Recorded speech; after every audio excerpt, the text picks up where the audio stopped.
Capítulo 26 Objetivos neutralizados, reflexionó Hashirama. Los demonios yacían bajo las enormes puertas Torii rojas, con las extremidades extendidas e inmóviles. El color se desvaneció lentamente de su piel, sus formas, antes vívidas, se volvieron opacas, apagadas, inertes. Las mandíbulas colgaban flácidas. Los ojos miraban hacia arriba sin enfocar. No había gritos ni rugidos, solo silencio. Cualquier resistencia que ofrecieran había desaparecido, completamente absorbida por el poder sellador de las puertas. No se contrajeron ni lucharon, ni siquiera se movieron. Sus formas se hundieron más profundamente en el hielo agrietado bajo ellos, completamente pasivos. Eran aún más susceptibles a este jutsu sabio que los Biju, comprendió Hashirama, ya que las puertas de la deidad graciosa apuntaban específicamente a la energía espiritual de su víctima y los demonios estaban hechos completamente de energía espiritual. De hecho, si se los mantenía sometidos durante el tiempo suficiente, era totalmente posible que las puertas Torii rojas deshicieran sus formas por completo, borrando todo tipo de pensamiento y voluntad, obligando a los demonios a regresar a una forma de energía espiritual neutral. Con los demonios sometidos, Hashirama se giró hacia el campo de batalla envuelto en niebla, centrando su atención en los exterminadores restantes. Unas siluetas avanzaban pesadamente a través de la densa neblina. Enormes, lentas, inseguras. Cada paso resonaba débilmente al raspar el suelo accidentado con sus pesadas botas. Blandían sus armas en arcos cautelosos, apuntando a ciegas a amenazas que no podían ver. Hashirama consideró brevemente usar otra técnica de Senjutsu, pero se detuvo. Era innecesario. Habría más batallas por delante y no podía permitirse detenerse a recuperar energía de la naturaleza cada pocas horas. El taijutsu era el camino a seguir. Bajó la mirada, flexionó los dedos y los apretó con fuerza en un puño. El chakra se expandió por músculos y huesos, acumulándose silenciosamente en sus nudillos y muñeca. A 6 metros a su derecha, un exterminador se alzaba entre la niebla, con su enorme armadura brillando tenuemente.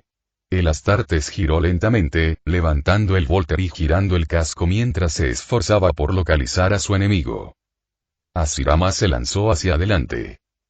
Cruzó la brecha en silencio, deslizándose velozmente sobre la escarcha y los escombros. El exterminador solo empezó a reaccionar cuando el puño de Hashirama se estrelló directamente en el centro de su peto. La armadura se quebró, la ceramita se astilló bajo la fuerza del golpe, aunque su puño no la atravesó. El guerrero voló hacia atrás varios metros, agitando brazos y piernas al chocar contra dos de sus hermanos. Los tres cayeron pesadamente al suelo, enredados en un montón de armadura y cerbos chispeantes. Hashirama hizo una pausa, examinando su puño. Pequeños fragmentos de ceramita rota cayeron de sus nudillos, resonando suavemente sobre el hielo.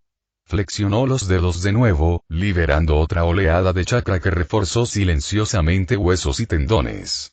El chakra gastado de esta manera nunca se desperdiciaba. Solo se reciclaba, se reponía y se guardaba. Sin embargo, no era suficiente. El senjutsu, por sí solo, no era suficiente, y tenía sentido. Los exterminadores usaban armaduras que debían ser 4 veces más gruesas que las de Batu. Necesitaba más potencia en sus golpes, sin sacrificar demasiado chakra ni resistencia. Eso solo dejaba una solución. Puerta de apertura. Ábrete. Puerta de sanación. Ábrete. Puerta de vida. Ábrete. Hashirama solo pudo abrir hasta la tercera puerta sin sufrir ningún tipo de reacción física. La cuarta puerta anuló la capacidad regenerativa natural de su cuerpo. La quinta y la sexta fueron pura agonía por rendimientos decrecientes. Nunca había logrado abrir la séptima. Y jamás abriría la octava, aunque pudiera. Hora de terminar esto. Bajó ligeramente la postura, observando la niebla cambiante. 2 siluetas más se acercaron, con los vólteres en alto. Sus movimientos eran inseguros. Las lentes de sus cascos parpadeaban débilmente en la niebla. Hashirama respiró hondo y se movió de nuevo. Alcanzó al primer Astartes en un instante. Un golpe en la rodilla dobló la armadura y envió al exterminador desplomándose de lado.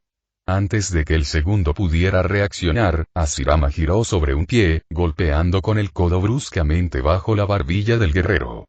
El yelmo se quebró, el cuello se desplomó hacia atrás. La columna vertebral se aplastó. El exterminador cayó pesadamente hacia atrás, con el yelmo torcido. Hashirama no se detuvo. La niebla se enroscó lentamente alrededor de sus piernas, silenciosa mientras pasaba junto a los caídos. A su alrededor, el campo de batalla se volvió más silencioso. A una docena de metros de distancia, Batu se movía en ráfagas agudas, con relámpagos que resonaban en su armadura con cada golpe de la enorme cuchilla. La hoja atravesaba ceramita y carne, dejando rastros humeantes en la niebla. Un exterminador se tambaleó hacia atrás, con chispas saliendo de su hombrera destrozada, antes de que Batu continuara y cercenara la cabeza del guerrero con casco de un solo golpe. Esta se desplomó en la bruma, cayendo con un sonido metálico. Hashirama fluyó por el campo de batalla, sus puños y pies golpeando como martillos. Cada golpe destrozaba armaduras, deformaba acero, trituraba huesos. Un exterminador blandió un puño de combate. Hashirama atrapó la muñeca en medio del golpe, la giró bruscamente y la tiró hacia atrás con un chasquido. Se acercó, clavó la palma abierta en el pecho del guerrero y sintió como las costillas se hundían y aplastaban todos los órganos. El exterminador se desplomó en el suelo, inmóvil. Otro se abalanzó sobre él después, pero Hashirama giró y contraatacó con una patada a la cabeza que le aplastó el cráneo y le arrancó la cabeza de los hombros entre un chorro de sangre. Juntos, se desplazaron de un grupo de enemigos a otro. Hashirama asestó un golpe bajo, rompiendo rodillas y tobillos, derribando a los guerreros contra la espada de Batu. La cuchilla de Batu atravesó la niebla, dejando arcos de armadura quemada y carne quemada. Los exterminadores rugieron de furia o dolor, con sus voces amortiguadas y distorsionadas por las gruesas rejillas de sus cascos, antes de ser silenciados por la muerte. Otro guerrero surgió de la niebla, con el volter en alto. Batu se giró a un lado, con un relámpago crepitando en su pecho mientras el disparo se desviaba inofensivamente. Hashirama cortó la distancia en un instante, agachándose bajo el guantelete del guerrero y clavándole el codo en la garganta. La armadura se partió con un crujido sordo. Batu giró, culminando la muerte con un potente tajo, partiendo al astartes desde la clavícula hasta la cadera. Sus movimientos pronto adquirieron un ritmo brutal. Hashirama destrozó a los exterminadores, destrozó armaduras y articulaciones, obligándolos a desequilibrarse o a caer al suelo. Batu los siguió rápidamente, su cuchilla desplegando destellos descendentes en arcos crepitantes. La niebla se oscureció, ahora salpicada de sangre y humo, con olor a armadura quemada y ozono. Un exterminador alzó su guantelete con garras, preparándose para un golpe. Hashirama respondió, golpeando con la palma el guantelete, obligándolo a retroceder hacia el peto del guerrero. El astarte se tambaleó, cayendo pesadamente sobre una rodilla, y la cuchilla de Batu atravesó el pecho del exterminador, inmovilizándolo contra la tierra helada. Un relámpago brilló con intensidad, iluminando la escena de blanco puro por un breve instante. A su alrededor, los cuerpos cubrían el suelo accidentado, armaduras retorcidas y miembros destrozados semienterrados en la nieve. La sangre se acumulaba lentamente bajo los cadáveres, humeando suavemente al encontrarse con la escarcha. La niebla se disipó aún más, desvaneciéndose en rizos perezosos hasta que solo quedaron pálidos jirones. Poco a poco, el silencio se apoderó del campo de batalla, roto solo por el suave crujido de las botas sobre el hielo y el apagado crujido de los sellos relámpago de Batu al apagarse lentamente. Hashirama permaneció inmóvil durante varias respiraciones, con el pecho subiendo y bajando uniformemente mientras liberaba las 3 puertas internas. El tenue brillo del modo sabio se desvaneció de sus ojos, y las líneas que los rodeaban volvieron a la normalidad.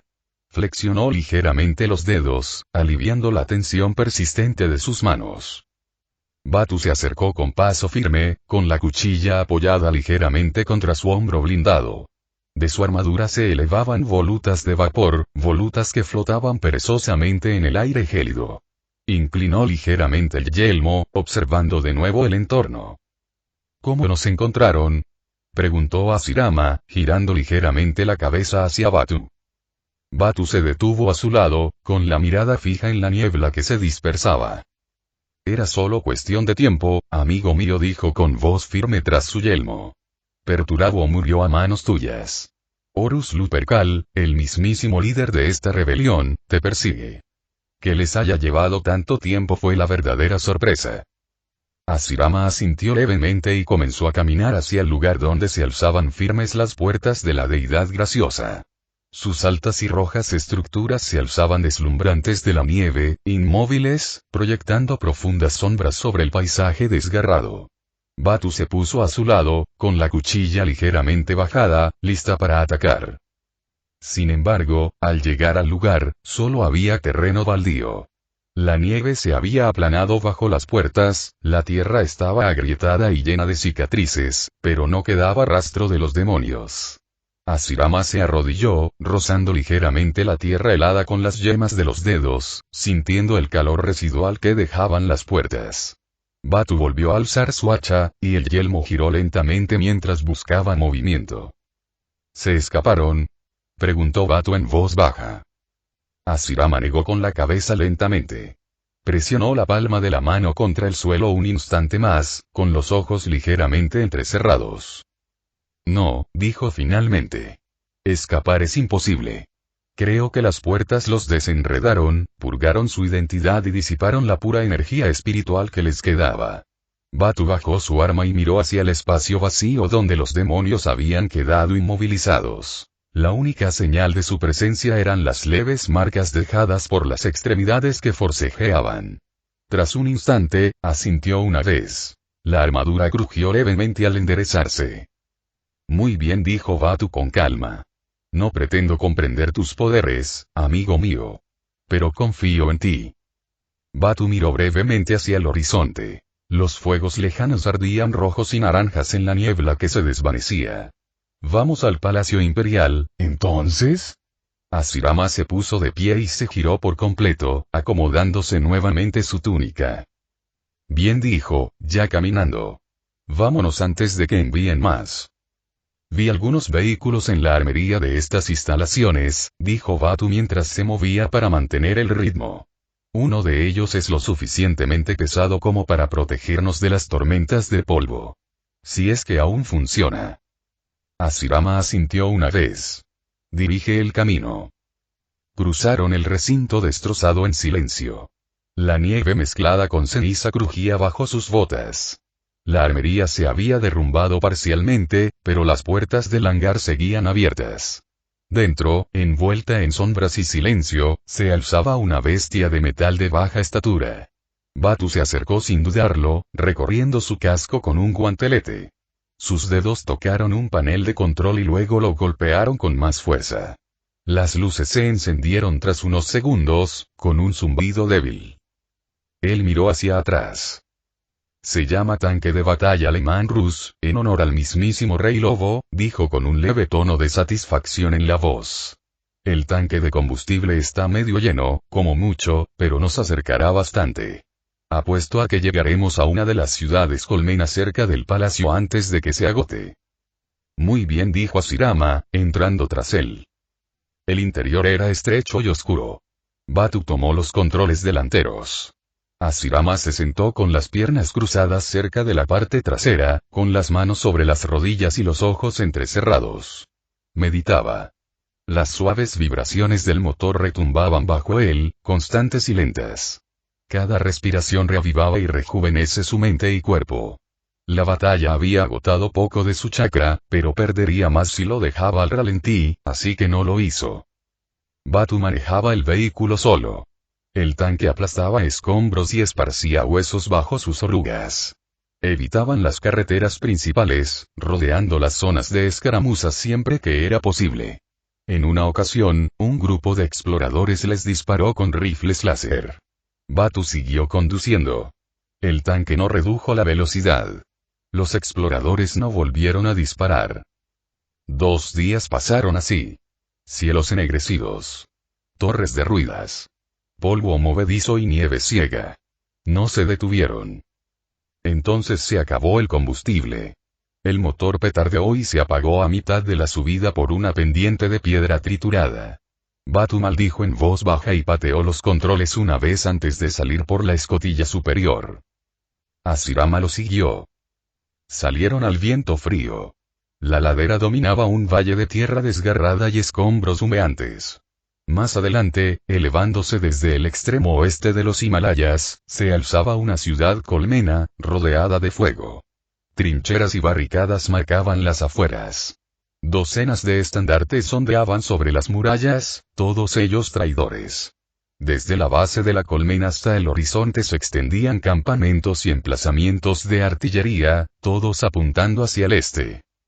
Más allá, detrás de grandes muros de piedra negra y torres doradas que se elevaban hacia cielos cargados de ceniza, se encontraba el Palacio Imperial. Hashirama suspiró. Esto parece problemático. Capítulo 27. Batu asintió una vez, inclinando el timón hacia la extensión que se extendía a sus pies. En efecto. Pero ya no te resulta extraño, ¿verdad, amigo? La mirada de Hashirama recorrió la inmensidad. La tierra frente a ellos ondeaba en oleadas de acero y fuego, las líneas de asedio se extendían hasta desaparecer en la bruma. Los emplazamientos de armas se alzaban en filas interminables, con los cañones apuntando hacia la colmena y el palacio que se extendía más allá. Cada disparo iluminaba el horizonte, y el aire temblaba bajo el peso del bombardeo constante. El suelo bajo sus pies nunca se detenía. Se estremecía bajo sus pies, un temblor sordo e incesante que desprendía la escarcha y hacía rodar guijarros ladera abajo. A lo lejos, líneas de blindados se arrastraban como cicatrices negras sobre la tierra pálida. Entre ellas se desplazaban oleadas de infantería, tantas que la nieve se oscurecía por donde marchaban. El humo emanaba de las máquinas y las torres de asedio, elevándose hasta mezclarse con el cielo nublado hasta que la tierra y el cielo se fundieron en un todo ceniciento. El aire apestaba a prometeo y metal quemado, y el viento traía un coro de explosiones sordas y pisadas chirriantes. Hashirama midió la escala en silencio. Tan solo la sección frente a él debía de albergar a miles de millones. Hombres, máquinas, cosas que difícilmente podrían llamarse así. En el estrecho mundo donde nació, las guerras se habían librado con miles de personas. Aquí, los ejércitos llenaban el horizonte. Este era un asedio sin fin, librado a una escala que devoraba toda medida. Dejó que su mirada se detuviera en las baterías más cercanas, cada una disparando a un ritmo cauteloso, y en los cráteres que se extendían a lo lejos donde impactaban los proyectiles. La colmena se alzaba más allá, una masa negra que se alzaba de las ruinas, con sus muros perdidos en el humo y el fuego. Tras ella, las agujas doradas del palacio se alzaban, tenues entre la bruma, pero intactas. No es desconocido, dijo al fin con voz firme. Pero no por ello menos aterrador. Levantamos el asedio aquí. Un solo golpe decisivo podría romper este tramo del frente. Batu giró el yelmo hacia él. ¿Tienes algún método viable para hacerlo? Claro, asintió Hashirama. Me costará, pero nada que supere mis posibilidades. Puedo aniquilar a muchos, igual que hice con los titanes, solo que con mayor alcance y fuerza. Serán aún más vulnerables. La respuesta de Batu llegó sin vacilar. Entonces hazlo, amigo mío. Retroceder. Hashirama respiró hondo. El modo sabio estalló al instante, sus rasgos marcados por su poder. Sus manos atravesaron una docena de sellos antes de que el viento entre ellos tuviera tiempo de disiparse. La fuerza de su chakra era intensa. Más de un tercio de sus reservas se habían agotado en un instante. Sagear. El nacimiento de un mundo de árboles en flor. El suelo se convulsionó. La tierra se desgarró con un rugido de piedras astilladas y metal chirriante. 1000 raíces, cada una del ancho de torres, surgieron entre la escarcha y los escombros. Se movieron a una velocidad aplastante, azotando las líneas de asedio. Fortificaciones enteras se desvanecieron bajo el alcance de un solo zarcillo. Los tanques se partieron en dos, las baterías de cañones se rompieron y se plegaron sobre sí mismas, y las filas de soldados se dispersaron presas del pánico antes de ser barridas. Las raíces no se detuvieron. Siguieron avanzando, extendiéndose por decenas de kilómetros, ramificándose en ramas más pequeñas que serpenteaban entre trincheras y barricadas. El polvo y los escombros se elevaban en grandes nubes asfixiantes, atravesadas por los destellos de los disparos y los golpes sordos de las estructuras al derrumbarse. El sonido de los gritos y el metal al romperse se oía a través de la bruma. De los zarcillos más grandes, emergieron enormes brotes. Se hincharon y luego se abrieron en lentas y pausadas floraciones. Flores enormes, con sus pétalos brillando bajo la tenue luz, liberaron oleadas de polen verde dorado. La neblina se extendió por el campo de batalla, arrastrada por el viento cambiante. Se filtró por cada hueco y abertura, atravesando las líneas de asedio. El efecto fue inmediato. Los soldados se tambalearon a mitad de carrera. Las voces se quebraron en jadeos ahogados. Los motores flaquearon mientras sus tripulaciones se desplomaban sobre los controles. Los astartes se congelaron en sus armaduras, los vólteres se les cayeron de las manos, sus enormes cuerpos se desplomaron en el suelo. El polen se asentó en cada rincón, llenando el aire hasta que toda la sección del asedio quedó sepultada en su resplandor. En instantes, el ruido comenzó a apagarse. Los disparos se redujeron hasta cesar. El constante golpeteo de la artillería se apagó, dejando solo el tenue eco de los proyectiles a lo lejos. Los cuerpos yacían esparcidos por el suelo accidentado, inmóviles. Solo se oía el lejano estruendo de la guerra, lejos de este tramo en calma. Batu dio un paso adelante. El zumbido de los relámpagos de su armadura se desvaneció en el silencio. Su yelmo giró, observando la devastación. Esa ciudad colmena por fin puede respirar, al menos, y ahora tenemos un camino directo al palacio. Hashirama asintió. Vamos. El aire se dobló y brilló antes de que ninguno de los dos pudiera dar un paso. Un peso, vasto y frío, presionó el campo, proveniente de un manantial de pura energía espiritual. La mirada de Hashirama se tensó. Su mano golpeó las placas de la armadura de Batu, impulsando un torrente de chakra hacia el metal. Los sellos con sangre grabados en las placas cobraron vida. Los relámpagos ondearon sobre la superficie en arcos reptantes. El suelo retumbó. Un viento sofocante los azotó mientras el aire se abría ante las líneas de asedio. La lágrima exudaba luz roja. Se ensanchó, desgarrando el espacio, y de ella brotó un río de sangre que fluía sin cesar. El hedor a cobre y humo llenó el aire. La rabia lo siguió. No en gritos ni llantos, sino en su peso opresivo, oprimiendo hasta los huesos. Los primeros en pasar fueron demonios menores.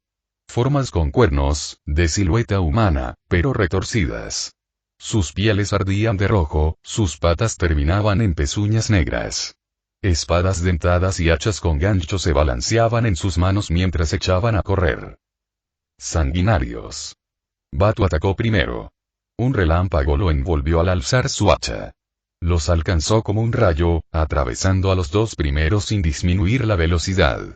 Sus cuerpos se desgarraron en ráfagas de humo negro y brasas.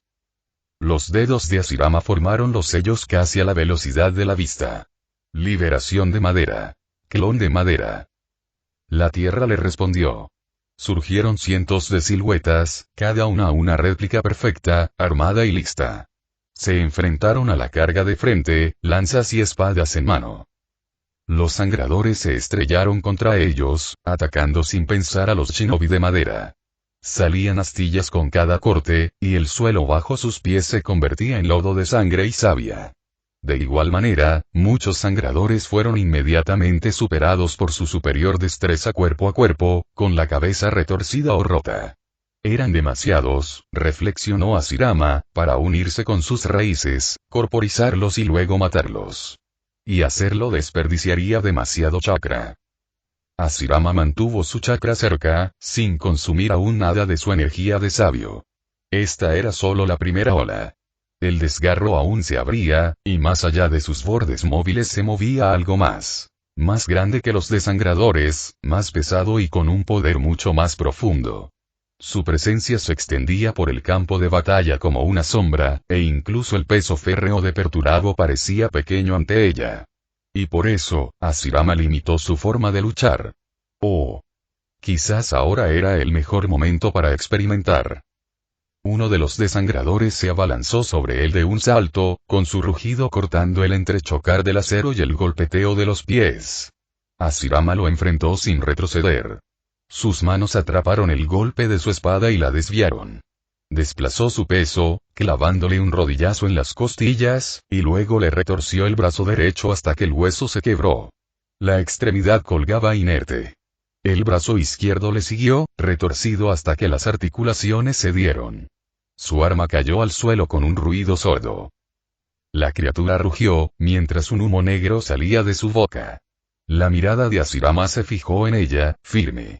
El ruido del campo se atenuó. Sus ojos recorrieron la forma de su ser, leyendo el flujo y el peso de su energía espiritual. No era carne, así que nunca podría morir del todo hasta que se materializara. Extrajo su propia energía hacia adentro, extrayendo del nudo en sus entrañas, condensándola en un solo punto en la punta de su dedo índice derecho. Una energía física equivalente a la del demonio. Al golpear, clavó esa punta en su pecho, justo debajo de la clavícula. El efecto fue inmediato. Las dos energías se fusionaron, formando chakra. La forma del demonio se engrosó. Su piel ya no era un destello de penumbra, sino carne y sangre sólidas. La respiración se le atascó en la garganta. Hashirama lo sujetó por los cuernos y le giró la cabeza hasta que le rompió el cuello. El cuerpo se desplomó en su agarre antes de caer al suelo, inerte y muerto. Mortal. El sonido de su muerte resonó entre el estruendo. Los demás desangradores respondieron con gritos más ásperos, apuñalando el muro de madera y carne, y sus espadas se clavaron en las extremidades clonadas. La herida en el aire se ensanchó, sus bordes temblando. Más demonios se abrieron paso, con cuernos, acero y ojos como brasas, derramándose en el campo de batalla en una oleada ininterrumpida. Otro se abalanzó sobre él. Su paso era largo, su arma ya alzada. Hashirama se abalanzó sobre él, siguiendo con la vista las líneas de energía que formaban su cuerpo. La comprensión le llegó al instante. Esta vez no se molestó en usar los brazos. Extendió la mano derecha, con el dedo índice hacia adelante, y la clavó en el costado de la criatura. La energía física fluyó hacia él, trabándose con la estructura espiritual y clavándola en la carne. Antes de que pudiera reaccionar, tomó un kunai con la mano izquierda y lo clavó en el ojo de la criatura, profundamente en el cerebro. Se desplomó a sus pies. Jutsu de infusión física demoníaca. No era el nombre perfecto, pero era suficiente. La primera y única técnica que había desarrollado con el único propósito de eliminar una entidad espiritual, algo que ningún otro shinobi había necesitado jamás. Era rudimentario y primitivo en su aplicación, a pesar de su eficacia. Tobirama lo habría simplificado, despojado de sus residuos y lo habría hecho rápido. Pero Tobirama no estaba allí. Entre los dos, Hashirama poseía una fuerza bruta, pero Tobirama poseía una creatividad inagotable con la creación de jutsus. Sus clones se movían como uno solo, con el conocimiento ya adquirido a través del vínculo. Se abrían paso entre la multitud, atacando a cualquier demonio que se acercara, obligándolos a devorarse antes de abatirlos. Batu se percató del cambio en la lucha. Se apartó del enjambre interminable en la brecha y se abalanzó sobre los enemigos, ahora sólidos, clavándoles su cuchilla con cada golpe. El suelo se volvió resbaladizo bajo ellos. Uno a uno, los guerreros de piel roja cayeron. La brecha aún se abría, pero el flujo comenzó a disminuir. Un último puñado de desangradores se abrió paso antes de que la vida en el mundo emitiera un estremecimiento bajo y chirriante y se cerrara sobre sí misma. El aire donde había estado flotaba denso, aún con sabor a sangre y humo. Pero la batalla no había terminado. El suelo se estremeció con fuertes pulsos, cada uno de ellos resonando en la piedra bajo sus pies. Toda la sangre que se había derramado por la herida en el aire comenzó a sisear, y el vapor se elevaba en finos hilos retorcidos. Se formaron forúnculos en su superficie y estallaron, liberando un hedor a carne quemada. Arriba, el cielo se oscureció al reunirse nubes carmesí, que se arremolinaban en lentos círculos. El aire se densificó. Entonces llegó el sonido. Tambores, profundos e implacables, que resonaban al ritmo de los temblores bajo los pies. La herida en el mundo comenzó a ensancharse, sus bordes se tensaron y deshilacharon. Una sombra se formó tras ella, y entonces una mano enorme, con la piel del color de las brasas, irrumpió. Los dedos se hundieron en los bordes de la brecha y la desgarraron como si fuera tela. El fuego lamió sus nudillos. Siguió un rugido gutural, surgido de una furia que parecía no tener fin. Les castañeteó los dientes, sacudió el polvo de la tierra y estremeció el aire. La brecha se abrió de par en par. Avanzó como una tormenta formada. Una oleada de odiosa energía espiritual se extendió por delante, impactándolos como una ola. El suelo se partió bajo su primer paso, y sus pezuñas abrieron grietas en la piedra. Cada movimiento tenía un peso que hacía temblar la tierra. La cabeza de la criatura estaba coronada por 4 cuernos curvados, negros en la raíz y al rojo vivo en las puntas. 2 enormes alas, con sus membranas envueltas en fuego, se alzaban desde su espalda, esparciendo ceniza. Sus manos empuñaban un hacha tan larga como un mástil, con la hoja rayada y oscurecida por la sangre vieja. Los ojos ardían en su cráneo, una luz blanca y dorada emanaba de sus cuencas, y el fuego se filtraba por las comisuras de su boca, goteando en largas cuerdas hasta el suelo, donde chisporroteaba y humeaba. La voz volvió a sonar, más fuerte, impulsada por el aire con la fuerza de un golpe. Soy Don Bread. Extendió sus alas y las llamas a lo largo de ellas rugieron cada vez más alto. Yo soy el señor de las calaveras. Capítulo 28 Era Don Bread. Incluso antes de que el nombre se formara en mi mente, su verdad ya estaba ahí, grabada en la médula del momento. La forma de las alas, el peso fundido de su presencia, la cadencia de esa voz que no era una voz, sino el redoble de tambores de guerra y cascos atronadores en el alma. Había pasado una eternidad desde la última vez que esa sombra cayó sobre Terra. Miles y miles de años. La última vez que el emperador contempló a Don Bread con sus propios ojos fue hacía casi 15 milenios, mucho antes de la era de los conflictos, antes del auge del imperio, antes de que la humanidad aprendiera siquiera a trazar sus propios caminos. Los años transcurridos habían sido un abismo de fuego y ruina, y aún así, el recuerdo seguía vívido. Don Bread, el primero y más terrible de los príncipes demonios de Corne. El mayor, el más fuerte y el más fiel al señor de las calaveras. El propio Angrón, en su forma actual de máquina destructora sin mente, no podía igualar la fuerza de Don Bread cuando el príncipe estaba en su mejor momento. La galaxia había olvidado esa verdad. El emperador, no. ¿Y por qué lo haría? Conocía su nombre verdadero. Lo había conocido antes de que la disformidad se llevara al hombre que una vez fue. Antes de que la inmortalidad se forjara con sangre y cadenas. Antes de que la primera ofrenda de cráneos se depositara a los pies de un dios. En los días más remotos de la vieja tierra, antes de la llegada de la máquina de vapor, antes de que la rueda girara en hierro, el emperador había conocido al que un día llevaría esta corona de cuernos y fuego. ¿Cómo podría olvidarlo?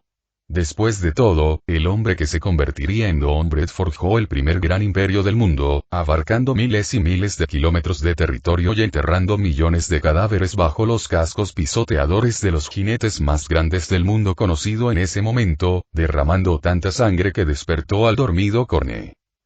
Ahora el demonio estaba allí de nuevo, absorbido a medias por el Materium, su forma desangrándose en la realidad como hierro fundido a través de un molde agrietado. Una invocación parcial, inacabada e imperfecta.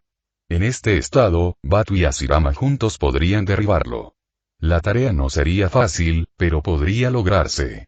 Sin embargo, la batalla se prolongaría, perdiendo minutos preciosos. Minutos que el palacio no podía prescindir. Necesitaba llevar a Asirama a la telaraña lo antes posible. Si existía la más mínima posibilidad de reparar la telaraña humana, si aún podía salvarse, entonces iba a sacrificar todo lo que tuviera que hacer. Por el futuro de la humanidad, ningún precio era demasiado alto. Y el poder que Asirama ejercía era precisamente el mismo material del que estaba hecha la telaraña. Usar el verdadero nombre de un príncipe demonio no fue gratis, y ya había gastado gran parte de su poder intentando evitar que el portal de la telaraña se desintegrara en una grieta disforme. El emperador tomó su decisión. Temujin. El nombre salió de sus labios como un susurro, pero el sonido resonó como un trueno. Justo mientras lo pronunciaba, un rayo dorado atravesó la distancia entre dimensiones, atravesando la herida de la realidad en su sala del trono. Golpeó con el peso de una supernova, reduciendo a cenizas a 1000 demonios a su paso. El brillo quemó tanto el Inmaterium como el Materium, sus bordes desgarrados por la materia prima de los sueños y la creación. No solo Batu y Asirama lo oyeron. No solo el demonio. Todo ser vivo en el sistema solar lo sintió, lo oyó, no con oídos, sino en lo más profundo del ser donde habitaban el miedo y la memoria. Resonó en los huesos de los mortales y en los corazones de los guerreros. Hizo vibrar las cadenas de los demonios atados y removió el polvo en lugares antiguos que no habían sido tocados en 10.000 años. César. La orden no fue fuerte, pero dobló el tiempo y el espacio en un destello de fuego dorado. Y atravesó cualquier mecanismo de libre albedrío que existiera dentro del príncipe demonio. Doombred se quedó congelado. Las llamas a lo largo de sus alas se apagaban, como si les faltara el viento. El hacha se inclinó levemente, aún aferrada a una gran garra. Y por un instante, solo uno, el mayor de los príncipes de Cornea permaneció inmóvil como una estatua bajo la mirada del emperador. Por desgracia, no podía destruir al príncipe demonio él solo, no sin abandonar el trono dorado y condenar a toda Terra. Dirigió su atención tanto a Batu como a Asirama. Destrúyelo rápidamente. Asirama se movió antes de que la última sílaba se desvaneciera. Una energía sabia fluyó por sus extremidades, y la tierra respondió a su voluntad al instante. El suelo se dobló y luego se partió al surgir raíces más gruesas que torres de asedio. Se enroscaron alrededor de las piernas de Doombred, subiendo hasta las rodillas, los muslos y la cintura. Otro nudo serpenteó sobre sus brazos, sujetando el hacha a su costado. La corteza se partió bajo la tensión mientras los músculos del demonio se tensaban, pero las ataduras resistieron. Inhalando, Asirama condensó energía física pura en la punta de su dedo índice derecho. El poder se acumuló hasta quemarse, un peso perfectamente equilibrado para igualar la energía espiritual del demonio. Debía ser perfectamente equivalente. De lo contrario, el chakra no se formaría y el jutsu fallaría. Justo antes de que Doombred pudiera liberarse, Asirama saltó. Aterrizó sobre la enorme cabeza del demonio, y sus pies se apoyaron en la piel, dura como el hierro. Su mano se disparó hacia adelante. El dedo índice golpeó justo por encima de la ceja arqueada, atravesando la piel como seda. La energía física fluyó como plomo fundido, fijándose en el cuerpo del demonio. Se unió a la inmensa energía espiritual y se convirtió en chakra, anclando a la entidad por completo al mundo material. Se acabó la penumbra, el humo. Doombred era de carne y hueso ahora, cada fibra de su cuerpo ligada al reino físico. El cambio lo golpeó como un puñetazo. Las alas se abrieron por instinto, desprendiendo fuego en grandes chispas, y los cascos excavaron profundas zanjas en la tierra. Pero no había retirada. Asirama retrocedió, sus talones golpeando la tierra revuelta.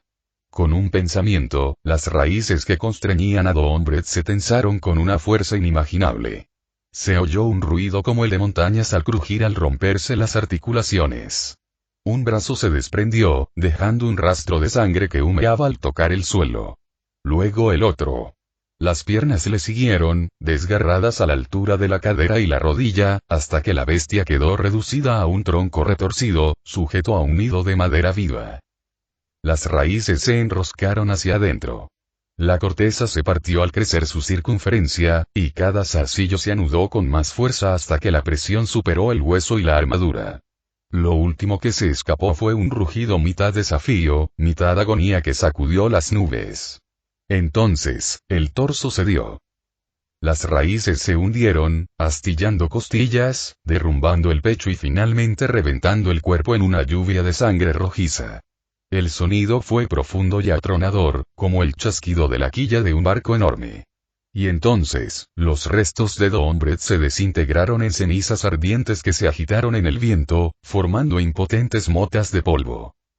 ¿Era el emperador?, preguntó Asirama, jadeando levemente. Quizás poseía habilidades regenerativas superiores incluso a las de un Jinchuriki, pero el constante correr y luchar, activando y desactivando el modo sabio, le estaba pasando factura. Había perdido la cuenta de cuántos días habían pasado desde que despertó en ese lugar. Aún así, según sus cálculos, le quedaban fuerzas de sobra para luchar 2 semanas más antes de necesitar comida. De lo contrario, su rendimiento en combate iba a decaer rápidamente. Esa voz en el aire y esa increíble energía espiritual. Era el emperador, en efecto, dijo Batu, suspirando también. Su fuerza psíquica es inigualable. Ven, amigo mío. Entremos rápidamente al Palacio Imperial. El emperador necesita tu ayuda. Todo lo demás puede esperar. El Astartes se giró sin decir palabra, mientras sus pasos blindados desprendían pequeñas piedras del camino destrozado. Asirama lo siguió, a su ritmo. El aire aún transportaba el acre olor a Prometium quemado, que ascendía desde las destrozadas líneas de asedio tras ellos. Más adelante, la tierra ascendía hacia una vasta silueta que dominaba el horizonte. La ciudad colmena se alzaba sobre la llanura como una montaña forjada por la mano del hombre. Sus muros eran un laberinto de acero y piedra, salpicado de emplazamientos de armas que trazaban el cielo y el suelo con movimientos lentos y deliberados. Las capas exteriores estaban marcadas por años de bombardeo, secciones enteras ennegrecidas o retorcidas, pero la ciudad seguía en pie. A través de las brechas en su cortina exterior, Asirama vislumbró bloques de viviendas escalonados que se alzaban uno sobre otro hasta desaparecer en la bruma. Los caminos serpenteaban a través de la masa como venas, densos por el movimiento de columnas blindadas e infantería. Era inmenso. En todas direcciones, su expansión continuaba hasta que la curva del terreno ocultaba sus límites. Las torres más altas se abrían paso entre las nubes, sus luces se atenuaban en el cielo nublado. El vapor emanaba de conductos del tamaño de ríos, y el zumbido de grandes máquinas resonaba incluso a esa distancia. Más allá de la colmena, aún más arriba, pero conectado a ella por lo que parecía ser un gigantesco puente dorado, se alzaba el Palacio Imperial. No era un verdadero palacio según ninguna métrica o definición que Asirama conociera, sino una fortaleza del tamaño de una nación, cuyas murallas se extendían más allá de lo que la vista alcanzaba. Enormes bastiones y torres se alzaban en su perímetro, cada una repleta de armas. Entre las murallas se extendían amplias avenidas y patios abiertos con capacidad para albergar ejércitos. Toda la estructura brillaba tenuemente. El oro de sus agujas captaba la poca luz que se filtraba entre las nubes. A su alrededor relucía una barrera translúcida, cuya superficie ondulaba con energía. Flotaba en el aire como una segunda pared, sin costuras ni aberturas. Asirama podía sentir su presencia incluso sin tocarla, una presión baja y constante contra sus sentidos. Era casi como el jutsu de la formación de los 4 yang rojos. Pero la trama de poder era diferente a cualquier técnica de chakra que conociera. Firme, inquebrantable y extraída de una maquinaria mucho más allá de su comprensión. Siguieron avanzando, el sendero ascendía hacia las primeras puertas. Los sonidos de la guerra tras los muros se desvanecieron, reemplazados por el zumbido distante de las grandes defensas del palacio que respondían al fuego enemigo.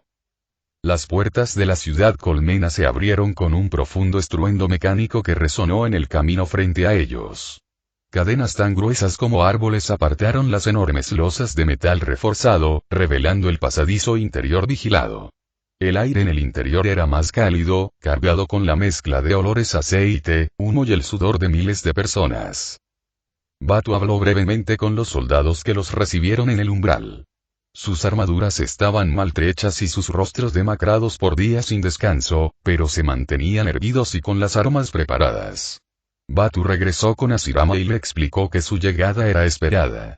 El comandante de la colmena ya había recibido noticias y se había preparado un transporte para ellos, uno que los llevaría al Palacio Imperial lo más rápido posible. El vehículo esperaba justo al otro lado de la puerta. Era grande, bajo y blindado por todos lados, con el motor rugiendo a un ritmo constante.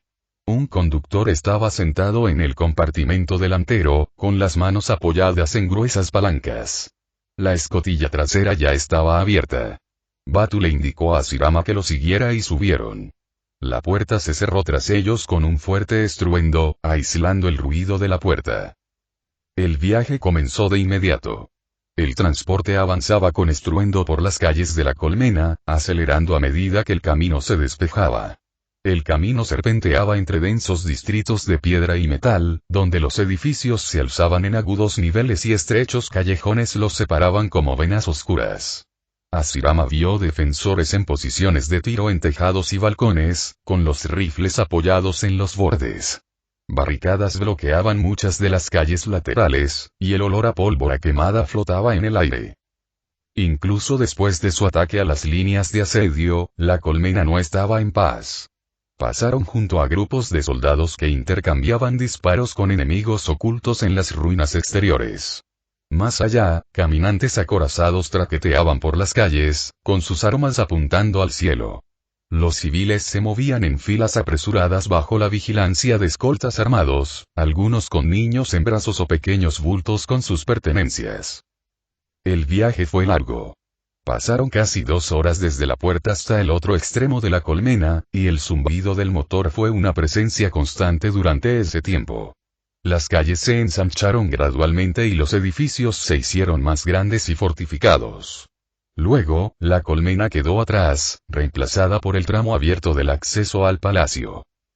Más adelante se extendía el puente. Un tramo de piedra y metal tan ancho que podría haber albergado a todo un ejército. A sus lados se alzaban torres a intervalos, cada una con personal y armamento. El agua, allá abajo, estaba oscura, con la superficie interrumpida por el movimiento de las lanchas patrulleras. Al cruzar el puente, apareció otro vehículo, diferente a cualquier otro que Hashirama hubiera visto hasta entonces. Su carrocería estaba diseñada para volar, con amplias alas plegadas a los lados. Su diseño dorado y negro brillaba bajo la tenue luz. Esperaba en la mitad del puente, rodeado de figuras que parecían estatuas. Eran al menos 2 cabezas más altos que Batu, y su presencia era inconfundible incluso a distancia. Cada uno llevaba una armadura de oro que captaba cada destello de luz y lo convertía en fuego dorado. Plumas carmesí se alzaban de sus yelmos, y en sus manos portaban armas largas y ornamentadas que eran mitad lanza, mitad espada y mitad arma de fuego. Batu habló en voz baja mientras el transporte aminoraba la marcha. Estos, dijo, eran los Adeptus Custodes, los guardianes del emperador. No se limitaban a defender el palacio. Eran los elegidos por el emperador, y sus funciones se llevaban a cabo con absoluta autoridad. Los custodios avanzaron al detenerse el transporte.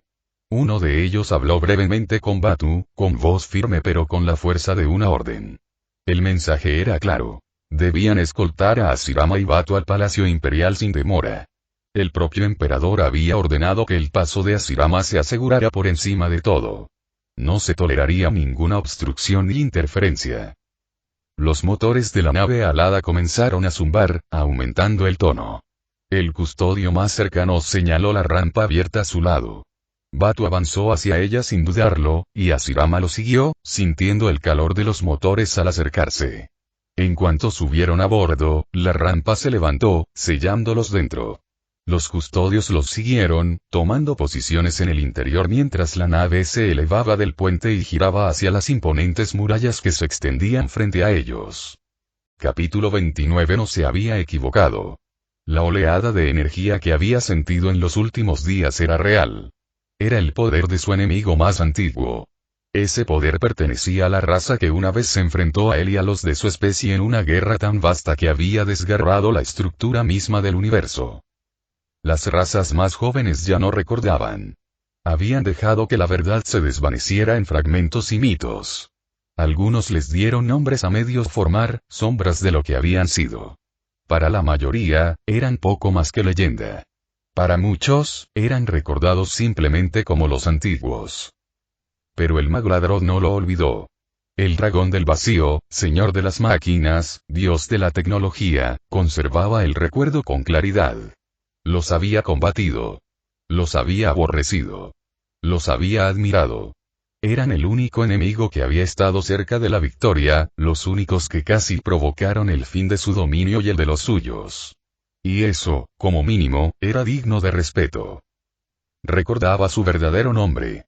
Se hacían llamar Malak. Entre ellos, usaban también otro título. Los mensajeros de la gran palabra. El dragón del vacío recordaba, y jamás dejaría que ese recuerdo se desvaneciera. Y, entre los Malak, estaban aquellos que ejercían su poder específicamente para la guerra y el combate. Los Otsutsuki. De alguna manera, uno de ellos había sobrevivido. Los Malak deberían haber sido destruidos en la guerra final, su fin sellado millones de años atrás. Sin embargo, la energía que percibía era inconfundible. Era el mismo poder contra el que una vez luchó, aunque mucho más débil ahora. La fuerza que casi había llevado a los de su especie a la ruina había disminuido, reducida a un fragmento que perduró en la galaxia mucho después de que sus parientes desaparecieran. Esa debilidad no era sorprendente. Reflejaba su propio estado. El dragón del vacío ya no era lo que había sido. Era solo una parte de un todo mayor, un fragmento de sí mismo. Aún así, seguía siendo vasto, seguía siendo fuerte. Por eso sabía con certeza que podía destruir al Malak restante. La idea le produjo algo cercano a la satisfacción. Enfrentarse al último de sus mayores enemigos mientras quizás era el último de su especie aún capaz de pensar y recordar, era apropiado. La batalla sería entre el último Ctán y el último Malak. Pero antes de que tal choque pudiera ocurrir, debía enfrentar otros problemas. El más apremiante era su prisión. Hacía mucho tiempo, había estado atrapado allí. Las cadenas no eran físicas. Estaban hechas de luz psíquica, una jaula de voluntad y poder más allá de lo que los mortales podrían controlar. Esa atadura le fue impuesta por un solo ser. Un mortal increíblemente fuerte que había luchado contra él cuando estaba débil tras su viaje a través de las estrellas.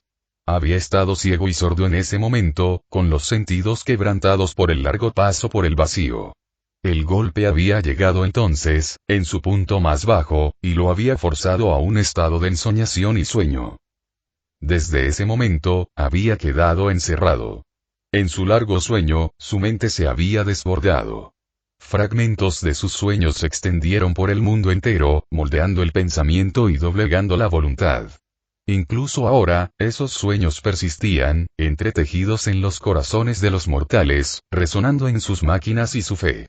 Pero nunca había dejado de presionar contra las paredes de su celda. Durante todos los años que había permanecido allí, había aprendido una verdad.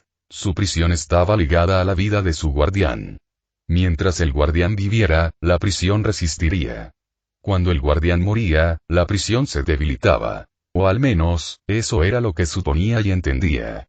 Hasta el momento, no había encontrado prueba de lo contrario. Hasta entonces, había habido 3 guardianes.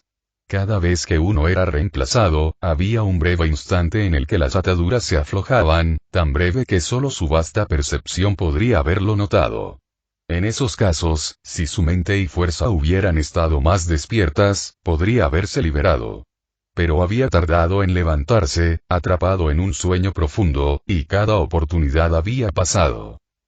Habría permanecido en ese estado durante miles de años más, quizás más, de no haber sido perturbado. La energía familiar que había sentido lo sacó de sus sueños y lo obligó a despertar por completo. Ese poder era el mismo que el del enemigo contra el que había luchado en la antigua guerra. Lo reconoció al instante y no pudo volver a dormirse. Ahora estaba despierto. Completamente despierto. Su mente giraba sin cesar, produciendo miles de millones de pensamientos, cada uno dirigido al problema de su prisión. Sopesó cada posibilidad, cada camino, y cada uno falló. Una y otra vez, los resultados se desmoronaban. Solo quedaba un camino. Magladroth reunió su poder, transformándolo en algo que sus ataduras no podían detectar ni suprimir. Luego lo liberó. La señal abandonó su prisión en un instante. Se movió a una velocidad tan grande que incluso la luz parecía lenta a su lado. Nada en la prisión podía detenerla. La señal se extendió, extendiéndose a través del vacío. Tocaría a sus sirvientes, aquellos que habían dormido en silencio durante siglos incontables. Los despertaría. Y una vez despertados, vendrían. Entonces, para resumir esa larguísima explicación que me acabas de dar, comenzó Hashirama. El hombre que estaba frente a él era mayor, con una mirada penetrante que parecía no perderse nada. Se había presentado como Malcador el Sigilita, y lo que más sorprendió a Asirama fue que lo había hecho en su lengua materna.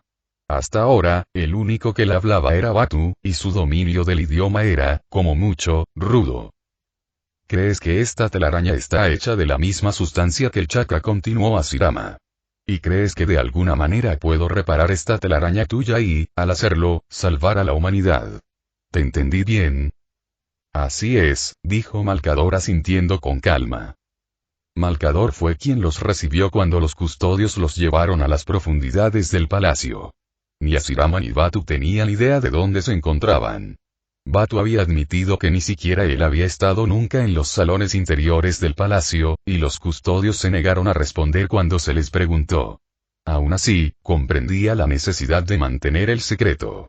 Los líderes no podían arriesgarse a revelar sus fortalezas. Lo respetaba y no hizo más preguntas. El viaje en sí no había sido largo, lo cual sorprendió a Asirama dado el gran tamaño del palacio. Cuando Malcador se reunió con ellos y les explicó la situación, Asirama escuchó atentamente. Los custodios y Batu guardaron silencio, dejando hablar al anciano. Describió la telaraña como algo inmenso, algo esencial, algo que sería el mayor regalo del emperador a la humanidad, hasta que algo llamado el cíclope la atravesó y ahora era un desastre que empeoraba a cada instante, una puerta inestable por la que fluían infinidad de demonios. Sin embargo, según las palabras de Malcador, era la última esperanza de su pueblo. Asirama comprendió el tono, aunque no el significado completo. Así que iba a ayudar.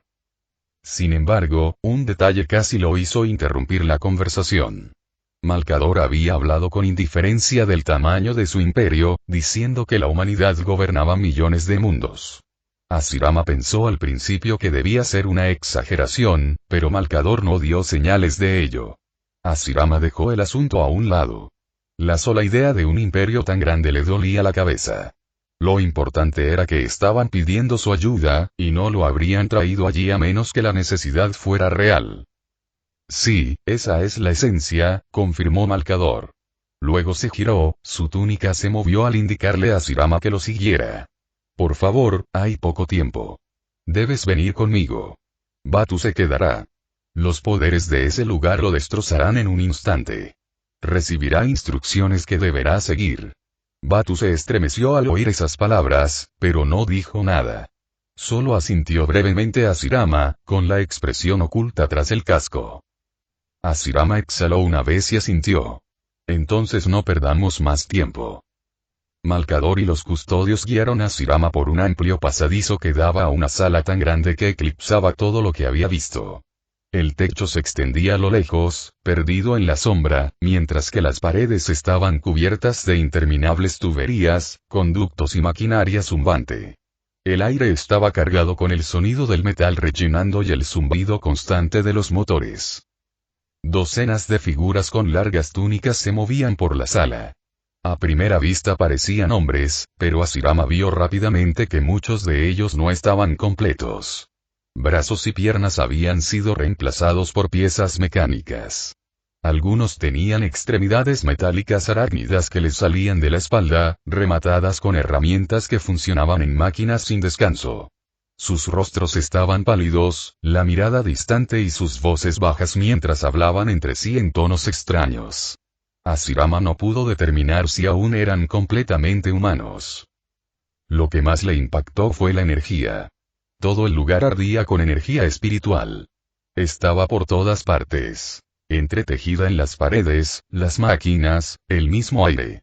Asirama la sintió presionar su piel y llenar sus sentidos. Era tan vasta que, si la hubiera combinado con energía física, el chakra resultante habría rivalizado con el 10 colas. Quizás incluso lo habría superado. La sola idea lo dejó sin aliento. En el centro del salón se alzaba una vasta estructura de oro. Su base era enorme, un trono que parecía menos un asiento y más el corazón de una fortaleza. Tuberías y cables lo conectaban por todos lados, llevando energía a la estructura. En ese trono estaba sentado un hombre. Era alto, con armadura de oro, la cabeza inclinada y los ojos cerrados. Hashirama reconoció el dolor al verlo. La postura del hombre era rígida y su respiración era superficial. Era la mirada de alguien que soporta una agonía sin fin. Entonces los ojos del hombre se abrieron de golpe. Una luz dorada ardía en ellos, tan brillante que Hashirama sintió que golpeaba su propio espíritu. Y entonces, a pesar del dolor que recorría su cuerpo, el hombre sonrió. No era la sonrisa de la fuerza ni del triunfo. Era la sonrisa de alguien desesperado, que veía una pequeña oportunidad donde antes no la había. Bienvenidos, dijo el hombre. Su voz se oyó con facilidad por el amplio salón. Por favor, ayúdenos si pueden. Haré todo lo posible por ayudarlos. Malcador se acercó a Hashirama. Su tono era firme, pero cada palabra tenía peso. Ese es el emperador de la humanidad. Solo con su poder, las brechas de la telaraña se mantienen cerradas. Sin él, Terra ya estaría consumida por demonios. Malcador señaló el trono y luego señaló hacia abajo. La entrada a la telaraña está abajo. Por aquí. No hay tiempo que perder. Los custodios formaron sin decir palabra, sus pesados pasos resonando en la piedra. Se desplegaron a ambos lados, un muro viviente de oro y acero. Malcador avanzaba con paso firme, y Hashirama lo seguía de cerca. Se guardó sus preguntas. Ya habría tiempo más tarde, si sobrevivían. La escalera descendía, y el aire se volvía más cálido a cada paso. Pronto, los sonidos apagados de la batalla comenzaron a llegarles. El choque de espadas, el estruendo de las armas y los gritos sobrenaturales de seres no nacidos del mundo mortal.